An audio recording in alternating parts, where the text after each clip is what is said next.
EU ministers convened in Kiev on Monday in their first ever meeting outside the bloc, providing striking photo opportunities for a succession of ministers in front of EU flags in the wartime capital, and marking their support for Ukraine after both a pro-Russian candidate won an election in Slovakia and the US Congress left Ukraine war aid out of its spending bill. Foreign Minister Dmytro Kuleba brushed off both events, especially the move in the US, as he greeted EU Foreign Policy Chief Josep Borrell. We don't feel that the US support has been shattered because the United States understands that what is at stake in Ukraine is much bigger than just Ukraine. It's about the stability and predictability of the world. And therefore, I believe that we will be able to find necessary solutions. Borrell used Monday's meeting in Kyiv to propose a new $5.2 billion bilateral envelope of the European Peace Facility to Ukraine, as well as reiterating the bloc's support for the country. But for us Europeans, it's an existential threat.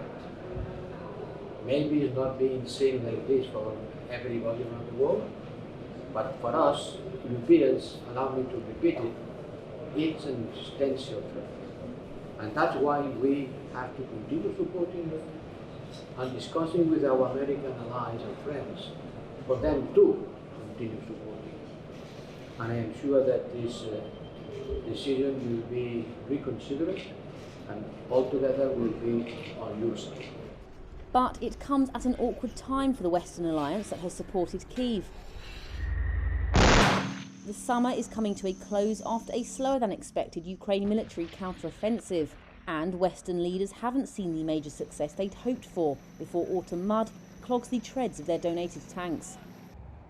Russia says that the US congressional vote omitting Ukraine aid is a sign of, quote, war fatigue, while acknowledging that America will continue its involvement in this conflict. Though, with elections looming in the US, some of Republican frontrunner Donald Trump's supporters have called for a halt to Ukraine aid.